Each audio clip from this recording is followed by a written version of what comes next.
Sa Earth, tubig ang ulan. Pero sa malalayong planeta, hindi mo aakalain, diamante ang bumabagsak mula sa langit. Sa kalawakan, may dalawang planeta na may tinatagong lihim, Neptune at Uranus. Malayo sila, malamig at sobrang dilim. Pero sa ilalim ng kanilang makapal na ulap, may bagay na mas mahalaga pa sa ginto.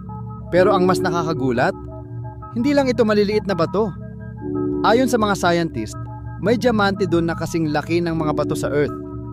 Isang ulan lang, kayang punuin ang buong palasyo ng kayamanan. Kaya, kung may naghahanap ng pinakamahalagang ulan sa buong universo, walang tatalo sa ulan ng Neptune at Uranus.